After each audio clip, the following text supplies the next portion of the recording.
Good morning, everyone. Myself Mansi Saini, faculty of JMC Group of Institution. Today I am here to represent the topic cell. तो आइए आज हम cell के बारे में discuss करते हैं।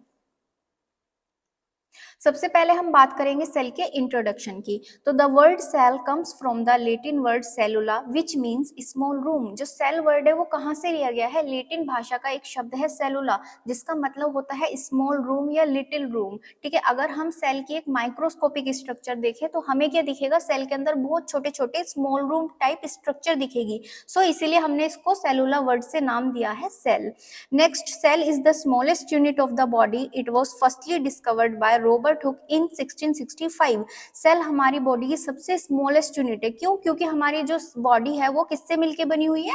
सेल से मिलके बनी हुई है। और इसको फर्स्टली किसने डिस्कवर किया था? रॉबर्ट हुक ने किया था 1665 में। Next, the size of cell is 1 to 100 micrometre. अगर हम बात करें कि सेल का साइज कितना होता है, तो सेल का जो साइज होता है वो 1 to 100 माइक्रोमीटर के बीच होता है। माइक्रो वर्ड हम यूज करते हैं बहुत ही ज्यादा स्मॉलेस्ट चीज के लिए। देन अगर हम बात करें हमारी बॉडी की सबसे लार्जेस्ट सेल कौन सी होती है, तो वो होती है ओवम। एंड ऐसे ही अगर हम बात करें बॉडी की सबसे स्मॉलेस्ट सेल, वो होती है स्पर्म। तो देखिए दोनों अलग ही एक तरीके का डिफरेंट शेप क्या है वो डिनोट कर रहे हैं। तो ये अलग अलग डिफरेंट शेप की वेरी करती है। जैसे कि आप लोग स्ट्रक्चर में देख पा रहे हैं, ये हमारा सेल का स्ट्रक्चर है। अभी आप देखो इसको, अगर हम ध्यान से देखें तो इसके अंदर बहुत छोटे छोटे रूम जैसे स्ट्रक्चर दिख रही है, बहुत छोटे छोटे। सो इसीलिए इसको सेलुलर वर्ड से लिया गया है, जिसका मीन्स सेल होता है। नेक्स्ट हम बात करते हैं डेफिनेशन की। तो a cell is defined as the smallest functional unit and basic unit of life that is responsible for all life process. Cell को इस तरीके से डिफाइन कर सकते हैं कि सेल क्या है? एक बहुत ही स्मॉलेस्ट फंक्शनल यूनिट है एंड बेसिक यूनिट है लाइफ की, जो किसके लिए रिस्पॉन्सिबल होती है? हमारी लाइफ के सभी प्रोसेस के लिए। क्योंकि हमारी बॉडी पूरी की पूरी सेल से मिलकर बनी है। एक सेल्स का जो ग्रुप होता है वो इकट्ठा होगा, देन वो क्या करेगा? एक टिश्यूज को फॉर्म करेगा। ऐसे ही टिश्यूज का ग्रुप कलेक्ट होके क्या करेगा? ऑर्गन्स को फॉर्म करेगा। ऑर्गन्स हमारी बॉडी के सिस्टम बनाते हैं एंड बहुत सारे सिस्टम मिलके हमारी पूरी बॉडी को फॉर्म करते हैं। सो इसलिए हम इसको बोलते हैं कि हमारी बेसिक यूनिट है, हमारा बेस बनाती है बॉडी का, एंड स्मॉलेस्ट यूनिट है, फंडामेंटल है यूनिट। ठीक है, साथ ही साथ हम इसको संरचनात्मक एवं क्रियात्मक इकाई भी बोलते हैं। इसके लिए भी हम इसलिए बोलते हैं संरचनात्मक, क्योंकि हमारी बॉडी की संरचना बना रही है, स्ट्रक्चर बना रही है। तो संरचनात्मक एंड क्रियात्मक मीन्स एक तरीके से हमारी बॉडी के सारे फंक्शन, सारे काम को कराने में हेल्प करती है। तो ये हमारी बॉडी की फंक्शनल यूनिट भी कहलाती है। Next, the study of cell called cytology. Cyto का मीन्स ही होता है सेल एंड लॉजी का मीन्स होता है स्टडी। तो अगर हम सेल्स के बारे में स्टडी करें तो उसको क्या बोलेंगे? साइटोलॉजी बोलते हैं। नेक्स्ट बात करते हैं करेक्टरिस्टिक ऑफ सेल। सेल की करेक्टरिस्टिक किस तरीके से होती है? तो firstly it is smallest unit of the body. जैसा कि अभी हमने बात की थी, ये सेल क्या हमारी बॉडी की सबसे स्मॉलेस्ट यूनिट है। Next, it is building block of life. इसे हमारी लाइफ का क्या किया गया? इसको बोलते हैं कि हमारी बॉडी की बिल्डिंग ब्लॉक है। क्यों? क्योंकि हमारी बॉडी की एक तरीके से बिल्डिंग को बनाए हुए, उसको बेस को बनाए हुए, तो इसको माना गया है कि हमारी बॉडी की बिल्डिंग ब्लॉक है। नेक्स्ट है cell become divided except of neuron cell. हमारी पूरी बॉडी में जो सेल है वो क्या हो सकती है? डिवाइडेड हो सकती है। मींस एक सेल से अनदर सेल्स बनती है, जैसे उनकी डॉटर सेल्स बनती है, कॉपी सेल्स बनती है। लेकिन हमारी बॉडी में जो न्यूरॉन सेल्स होती हैं वो डिवीजन नहीं करती। न्यूरॉन सेल्स कहाँ पाई जाती हैं? हमारे नर्वस सिस्टम में न्यूरॉन सेल्स पाई जाती हैं। तो न्यूरॉन सेल को छोड़ के हमारी बॉडी की सभी सेल क्या हो सकती हैं? डिवाइड हो सकती है। नेक्स्ट अगर हम बात करें तो the number of cells in the human body is estimated to be between 20 and 40 trillions. अगर हम बात करें नंबर्स की, तो हमारी बॉडी में सेल कितने नंबर्स में होती है? 20 to 40 ट्रिलियंस के अमाउंट में नंबर्स में ये पाई जाती है। नेक्स्ट अब बात करते हैं टाइप्स ऑफ सेल। सेल होती कितने तरीके की? तो हमारी बॉडी में दो टाइप्स की जो सेल होती है वो 2 टाइप्स की होती है। एक होती है प्रोकैरियोटिक एंड एक होती है यूकैरियोटिक। बट हमारी बॉडी में जो पाई जाती है वो होती है यूकैरियोटिक। ठीक है, यूकैरियोटिक एक यूनिक टाइप की सेल्स होती है जिसके अंदर न्यूक्लियस प्रेजेंट होता है। एंड प्रोकैरियोटिक के अंदर न्यूक्लियस का क्या होता है? लैकिंग होता है, लैक होता है, उसके अंदर न्यूक्लियस प्रेजेंट नहीं होता। आप इसे इस तरीके से याद रख सकते हैं, पी मीन जो पुराने टाइम में पाई जाती थी, एंशिएंट टाइम में माइक्रो ऑर्गेनिज्म थे हमसे पहले, बट उनके अंदर कौन सी सेल पाई जाती थी? प्रोकैरियोटिक। सो देखते हैं इसके बारे में। These are the simplest type of cells lacking a nucleus, example bacteria। Prokaryotic cell कैसी है, एक सिंपलेस्ट टाइप की सेल है जिसके अंदर लेकिंग अ न्यूक्लियस होता है, न्यूक्लियस इसके अंदर प्रेजेंट नहीं होता है, एग्जाम्पल में दिया गया है बैक्टीरिया। नेक्स्ट है यूकैरियोटिक सेल्स, कौन सी होती हैं, दीज आर कॉम्प्लेक्स सेल्स, ये एक कॉम्प्लेक्स सेल्स होती है बिकॉज इसके अंदर इससे ज्यादा ऑर्गेनलीज होते हैं विद अ न्यूक्लियस, इसके अंदर न्यूक्लियस प्रेजेंट होता है। नेक्स्ट इसका एग्जाम्पल बताया गया जैसे कि ह्यूमन सेल्स, प्लांट सेल्स, ये इसके एग्जाम्पल्स हैं, इनके अंदर कौन कौन सी होती है, यूकैरियोटिक सेल्स पाई जाती है। जैसे कि अभी आप डायग्राम में देख सकते हैं, इधर जो है फर्स्ट नंबर पे ये हमारी प्रोकैरियोटिक सेल है, इसके अंदर क्या है, प्रोकैरियोटिक सेल के अंदर जो न्यूक्लियस है वो प्रेजेंट नहीं है, बट इधर ही साइड में आपको दिख रही होगी यूकैरियोटिक सेल, इसके अंदर एकदम सेंटर में न्यूक्लियस जो है वो प्रेजेंट है, ये रहा। सो इसीलिए हम इसको यूकैरियोटिक सेल बोलते हैं, और ये प्रोकैरियोटिक सेल है जो हमारा माइक्रो ऑर्गेनिज्म वगैरह, बैक्टीरिया वगैरह में मिलती है। यही इन दोनों का मेन जो डिफरेंस है उसको दर्शाता है। नेक्स्ट हम बात करते हैं स्ट्रक्चर ऑफ सेल, मीन उसकी जो सेल है उसकी स्ट्रक्चर किस तरीके से बनी हुई है। तो अगर हम सेल की स्ट्रक्चर की बात करें तो वो 3 पार्ट्स में डिवाइड की गई है, जैसे कि सबसे पहले सेल मेम्ब्रेन, दूसरा cytoplasm and organelles, and third one is nucleus. तो सेल मेम्ब्रेन क्या होती है, cell membrane it is a protective sheet, ये क्या होती है, एक प्रोटेक्टिव शीट होती है। क्यों, क्योंकि सेल मेम्ब्रेन हमारी पूरी सेल को प्रोटेक्शन प्रोवाइड करती है, उसको कवर करके रखती है, उसके अंदर जितना भी कंटेंट है उसको कवर करती है, तो प्रोटेक्टिव शीट हम इसे बोलेंगे। It separate the fluid in ECF and ICF, ये क्या करती है, फ्लूइड को सेपरेट करने का भी काम करती है हमारी सेल मेम्ब्रेन। जैसे कि अगर हम बात करें जो सेल के बाहर फ्लूइड पाया जाता है उसको बोलते हैं ईसीएफ, ईसीएफ की फुल फॉर्म होती है एक्स्ट्रा सेलुलर फ्लूइड। ऐसे ही जो सेल के अंदर फ्लूइड पाया जाता है उसको बोलते हैं आईसीएफ, यानी कि इंट्रा सेलुलर फ्लूइड। तो उन दोनों के बीच में क्या करेगी, एक सेपरेशन प्रोवाइड करेगी cell membrane. Next it is a semipermeable membrane, cell membrane क्या होती है, एक सेमी परमिएबल मेम्ब्रेन होती है, सेमी मतलब हाफ। तो जो हमारी सेल होती है वो कुछ सब्सटेंस को अलाउ करती है कि वो क्या कर सकते हैं, सेल से बाहर की तरफ मूव कर सकते हैं, तो इसीलिए इसको क्या बोलते हैं, सेमी परमिएबल बोलते हैं। कंप्लीट सब्सटेंस इसके बाहर नहीं जा सकते बट हाफ जा सकते हैं, सो इसलिए हम इसको सेमी परमिएबल मेम्ब्रेन भी बोलते हैं।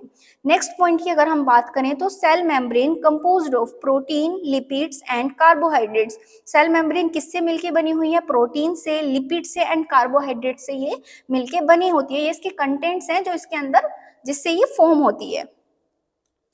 जैसे कि आप इस डायग्राम में देख रहे हो, ये सेल है, ये एक ट्रांसपेरेंट डायग्राम है और जो इसको पूरे तरीके से कवर किए हुए है, जैसे कि ये चारों तरफ इसकी लाइनिंग है, ये कवर किए हुए, ये हमारी सेल मेम्ब्रेन होती है। अब देखो जितने भी ऑर्गेनलीज इसके अंदर, लाइक ये न्यूक्लियस, माइटोकॉन्ड्रिया, तो ये क्या कर रही है, इनको एक प्रोटेक्शन प्रोवाइड कर रही है, इसीलिए हम इसको प्रोटेक्टिव शीट भी बोलते हैं।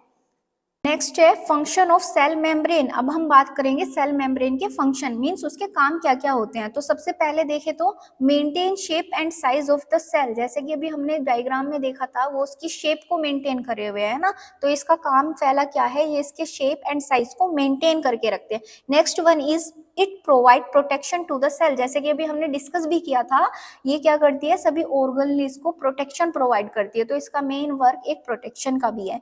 नेक्स्ट सेलेक्टिव परमेबिलिटी, जैसे कि अभी मैंने बताया था कि जो सेल है, सेल मेम्ब्रेन है, वो क्या करती है, सेमी परमेबल मेम्ब्रेन है जो कुछ सब्सटेंस को अलाउ करती है कि वो सेल के बाहर भी मूव कर सकते हैं, तो उसी को हम सेमी परमेबिलिटी भी बोलते हैं। नेक्स्ट है exchange of gas, cell gases का एक्सचेंज भी करती है, जैसे हम लोग कार्बन डाइऑक्साइड को रिलीज करते हैं, ऑक्सीजन को इनहेल करते हैं, इसी तरीके से सेल भी ऑक्सीजन एंड कार्बन डाइऑक्साइड का एक्सचेंज करती है। नेक्स्ट अगर हम बात करें एक्सक्रीटरी फंक्शन, तो एक्सक्रीटरी फंक्शन मींस होता है जितना भी वेस्ट प्रोडक्ट होता है सेल का, उसको क्या करती है, वो एलिमिनेट करने का भी वर्क करती है, मींस उनको एक्सक्रीट बाहर निकालने का भी वर्क करती है। नेक्स्ट हम बात करते हैं साइटोप्लाज्म की। साइटोप्लाज्म क्या होता है, all cellular content between cell membrane and nucleus called cytoplasm in which 10% water molecules large and small and organelles are present, यानी कि जितने भी सेलुलर कंटेंट होते हैं between cell membrane and nucleus, nucleus हमारा सेंटर में प्रेजेंट होता है सेल के, एंड सेल मेम्ब्रेन अभी हमने देखा आउटर कवरिंग लेयर, तो उसके बीच में, इन दोनों के बीच में जितने भी कंटेंट है वो हमारा क्या कहलाएगा, साइटोप्लाज्म कहलाएगा। और इसके अंदर 10% वाटर मॉलिक्यूल्स भी आपके लार्ज एंड स्मॉल दोनों अमाउंट में देखने को मिल सकते हैं, साथ ही साथ इसके अंदर ऑर्गेनलीज भी प्रेजेंट होते हैं। जैसे कि आप डायग्राम में देख पा रहे हो, ये हमारी सेल मेम्ब्रेन है और ये हमारा न्यूक्लियस है। तो इसके बीच में जितना भी ये फ्लूइड भरा हुआ है, ये हमारे छोटे छोटे ऑर्गेनलीज हैं। तो इसके अंदर जितना भी ये फ्लूइड भरा हुआ है, ये हमारा क्या कहलाता है? साइटोप्लाज्म कहलाता है। नेक्स्ट हम बात करते हैं ऑर्गनलीज की। ऑर्गनलीज क्या होते हैं? जैसे हमारी बॉडी के अंदर ऑर्गन्स होते हैं, लाइक एग्जांपल में ब्रेन होता है, हार्ट होता है, तो इसी तरीके से सेल के भी खुद के कुछ ऑर्गन्स होते हैं जिनको हम ऑर्गनलीज बोलते हैं। जैसे कि specialised structure within a cell that has a specific function. Example में दिए हुए हैं nucleus and nucleolus, ribosomes, mitochondria, Golgi body, cytoplasm, endoplasmic reticulum and lysosome, ये सभी इसके ऑर्गनलीज हैं। तो एक स्पेशलाइज्ड स्ट्रक्चर बताई गई है जिनके एक स्पेसिफिक फंक्शन होता है सेल का अंदर, सो उन्हीं को हम ऑर्गनलीज बोलते हैं।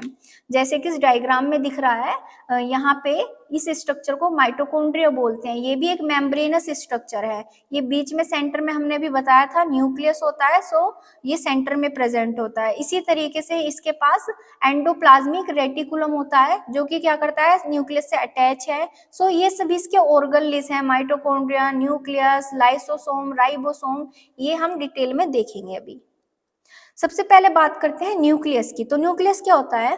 The nucleus is a oval shaped single structure within a cell contain genetic material like DNA and RNA. Nucleus क्या होता है? एक ओवल शेप का स्ट्रक्चर होता है जो कहाँ प्रेजेंट होता है? सेल के अंदर सेंटर में प्रेजेंट होता है, जो अपने अंदर कंटेन रखता है डीएनए एंड आरएनए, जो कि एक जेनेटिक मटेरियल होता है। डीएनए की फुल फॉर्म होती है deoxy ribo nucleic acid and RNA की होती है राइबो न्यूक्लिक एसिड। तो ये हमारा जेनेटिक कंटेंट कहलाता है, जो कि कहाँ स्टोर होता है? ये हमारा न्यूक्लियस के अंदर होता है। जितनी भी हमारी एक्टिविटी होती हैं जो हमारे पेरेंट्स से मिलती हैं, वो सब जेनेटिक मटेरियल के अंदर ही आती है। नेक्स्ट है, it is a largest part of the cell. अगर हम बात करें कि सेल के अंदर का सबसे लार्जेस्ट पार्ट कौन सा है, तो वो होता है न्यूक्लियस।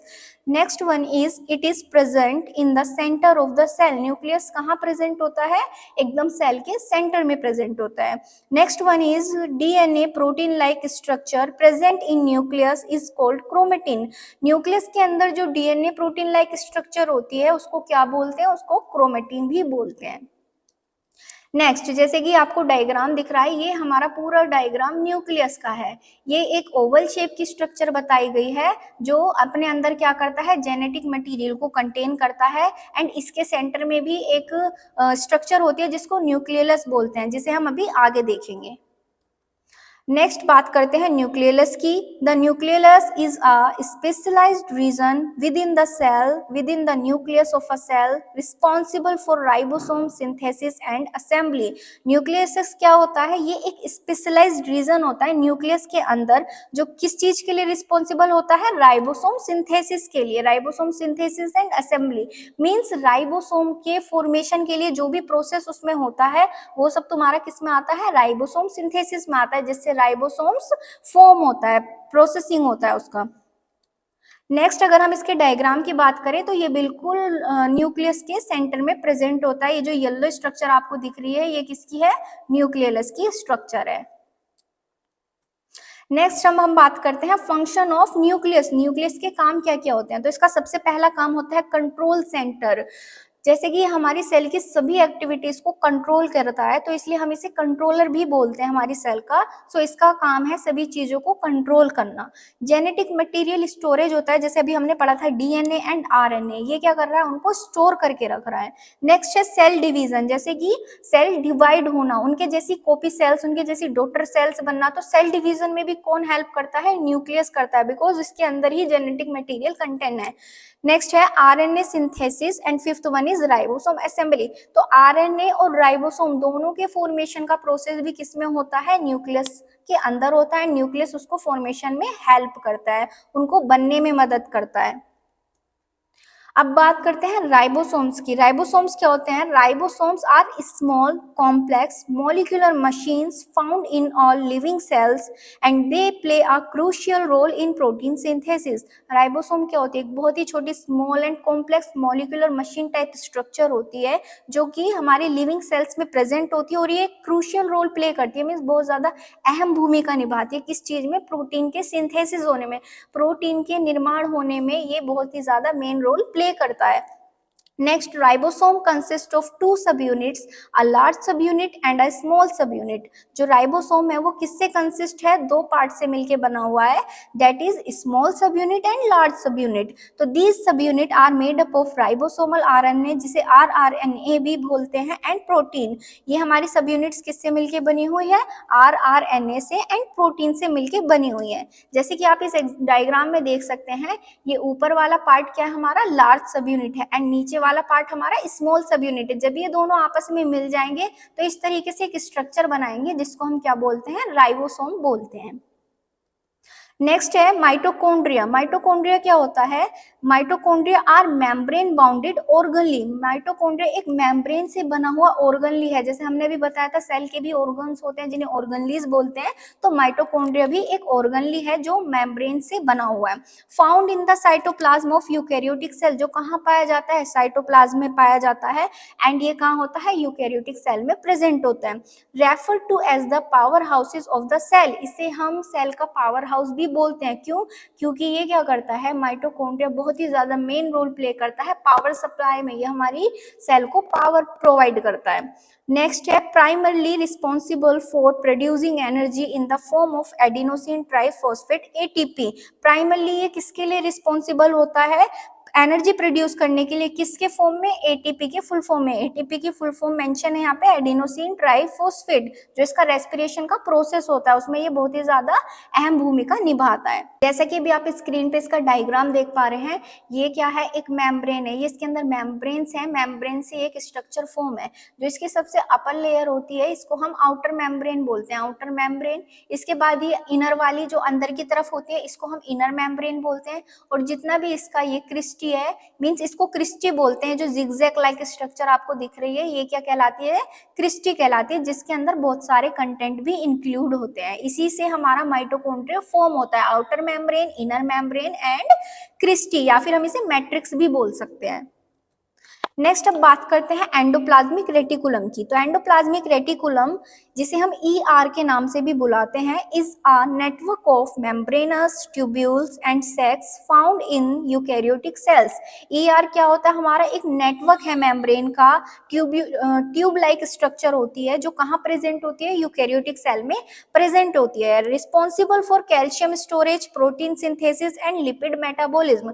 एंडोप्लाज्मिक रेटिकुलम किस किस चीज के लिए रिस्पॉन्सिबल होता है? कैल्शियम को स्टोर करने में. मींस कैल्शियम को वो क्या करेगा? कंक्लूड करके रखेगा, अपने अंदर स्टोर करके रखेगा. नेक्स्ट प्रोटीन सिंथेसिस, प्रोटीन के निर्माण में वो एक रोल प्ले करता है. एंड लिपिड के मेटाबॉलिज्म होने में भी ये क्या करता है? बहुत ही ज्यादा मेन रोल प्ले करता है. नेक्स्ट, अगर हम बात करें कि टाइप्स ऑफ एंडोप्लाज्मिक रेटिकुलम, तो इसके कितने टाइप्स होते हैं? तो it is divided into two types. ये दो टाइप्स में डिवाइडेड है. First one is the rough endoplasmic reticulum and second one is the smooth endoplasmic reticulum. तो रफ एंडोप्लाज्मिक क्या होता है? Has ribosome attached to its cytoplasmic surface giving it a rough appearance. Rough endoplasmic reticulum पे जो ribosome होते हैं वो आके अटैच हो जाते हैं. जो एक ट्यूब लाइक स्ट्रक्चर है उस पे राइबोसोम अटैच हो जाएंगे तो वो कैसा दिखेगा? खुदरा खुदरा रफली अपीयरेंस देता है. सो इसलिए हम इसको रफ एंडोप्लाज्मिक रेटिकुलम भी बोलते हैं. नेक्स्ट है smooth endoplasmic reticulum does not have ribosome. इसके अंदर राइबोसोम नहीं प्रेजेंट होते हैं. तो अगर उस पे राइबोसोम प्रेजेंट नहीं होंगे तो उसकी सरफेस कैसी दिखेगी? हमें बहुत ही ज्यादा स्मूथ दिखेगी. सो इसीलिए हम इसको क्या बोलते हैं? स्मूथ एंडोप्लाज्मिक रेटिकुलम बोलते हैं, because giving it a smooth appearance. ये इसको क्या दे रही है? एक स्मूथ अपीयरेंस गिविंग कर रही है, प्रोवाइड कर रही है. नेक्स्ट ये जैसे कि इसका आप डायग्राम देख सकते हैं, इधर जो एंडोप्लाज्मिक रेटिकुलम है इस पे ये छोटे छोटे राइबोसोम आके अटैच हो चुके हैं. तो जिसकी वजह से ये कैसा अपीयरेंस दे रहा है? बहुत ही ज्यादा स्मॉल रफली अपीयरेंस दे रहा है. इस पे स्मॉल स्मॉल राइबोसोम अटैच है. बट इधर इसी के जिस साइड में क्या है? जो एंडोप्लाज्मिक रेटिकुलम है उस पर कोई भी राइबोसोम अटैच नहीं है, जिसकी वजह से ये काफी स्मूथ अपीयरेंस प्रोवाइड कर रहा है. सो इसे दो टाइप्स में हम डिवाइड करते हैं, रफ एंड स्मूथ. नेक्स्ट बात करते हैं गोल्जी बॉडी की। तो the Golgi body also known as the Golgi apparatus और गोल्जी कॉम्प्लेक्स। गोल्जी बॉडी को हम गोल्जी अपैरेटस के नाम से भी बुला सकते हैं या फिर गोल्जी कॉम्प्लेक्स के नाम से भी बोल सकते हैं। ये भी एक मेम्ब्रेन बाउंड ऑर्गनलीज होती है, मीन्स मेम्ब्रेन से मिलके बनी हुई होती है। It play a crucial role in modifying, packaging and distributing protein and lipids. ये बहुत ज्यादा रिस्पॉन्सिबल होती है किस चीज के लिए? पैकेजिंग के लिए। जो हमारी सेल्स को प्रोटीन, लिपिड्स इनकी जरूरत होती है तो उसको स्टोर करती है, पैकेज करके रखती है एंड बाद में इसको डिस्ट्रीब्यूट कर देती है जहां पे जरूरत होती है। ठीक है, सो इसलिए हम इसको packaging and distributing protein and lipids का क्या बोलते हैं? ये बोलते हैं कि इसको स्टोर कर रहा है एंड मॉडिफाई कर रहा है पैकेजिंग करने में। नेक्स्ट ये इसका डायग्राम है गोल्जी बॉडी का, इस तरीके से जैसे कि यहाँ दिख रहा है आपको। मेम्ब्रेन स्ट्रक्चर है, ये भी मेम्ब्रेन से मिलके बनी हुई है। सो इसको गोल्जी बॉडी करते हैं, जो अपने अंदर क्या करता है? प्रोटीन वगैरह को स्टोरेज करके रखता है, उसको पैकेजिंग करके रखेगा, मॉडिफाई करेगा, पैक करेगा एंड डिस्ट्रीब्यूट कर देगा जहां पे भी उसकी नीड होगी। नेक्स्ट बात करते हैं लाइसोसोम की। तो लाइसोसोम क्या होता है? Membranes bounded organelle. ये भी एक मेम्ब्रेनस बाउंडेड ऑर्गनली है जो कहाँ फाउंड होता है? Found in eukaryotic cells. यूकैरियोटिक सेल्स में मिलता है। Responsible for the digestion and breakdown of cellular waste, foreign materials. ये किस चीज के लिए रिस्पॉन्सिबल होता है? डाइजेशन के लिए होता है, ब्रेकडाउन के लिए। किस चीज के लिए? Cellular waste and foreign material. जो भी हमारी सेल का सेलुलर वेस्ट होता है, उसका फॉरेन मटेरियल होता है जो कि वेस्ट हो चुका है, उसका कोई वर्क नहीं होता, तो उसको ये क्या करता है? लाइसोसोम ब्रेक डाउन करता है एंड डाइजेस्ट करने का काम करेगा। सो उससे हमारा जो वेस्ट है वो भी क्या हो जाएगा? डिस्पोज हो जाएगा। नेक्स्ट है also digest and break down damaged organelle. जो हमारे ऑर्गन्स के ऑर्गनली होते हैं, सेल के ऑर्गन्स के ऑर्गनली होते हैं, उनको क्या कर देता है? उनमें कुछ ऑर्गनलीज ऐसे होते हैं जो डैमेज हो जाते हैं, तो उनको भी ये क्या करेगा? डाइजेस्ट कर देता है। मीन्स उनको भी डिस्पोज कराने में लाइसोसोम बहुत ज्यादा हेल्प करते हैं। So lysosome is very needed for the cell. ये लाइसोसोम की स्ट्रक्चर है, ये इसकी कंप्लीट स्ट्रक्चर है एंड ये इसको हाफ स्ट्रक्चर में दिखाया गया है जो एक मेम्ब्रेन से बनी हुई है। इसके अंदर भी कुछ प्रोटीन्स होते हैं जो ट्रांसपोर्ट प्रोटीन होते हैं और इसके अंदर छोटे छोटे एंजाइम्स प्रेजेंट होते हैं जो कि इसके डाइजेशन में भी क्या करते हैं? हेल्प करते हैं। इस तरीके से ये सभी ऑर्गनलीज हमारे सेल की काफी ज्यादा हेल्प करते हैं उसके सभी फंक्शंस को क्रिएट करने में। Thank you. अगर आपके कोई भी डाउट हो इस टॉपिक के रिगार्डिंग तो आप नीचे कमेंट सेक्शन में हमसे पूछ सकते हैं। Thank you.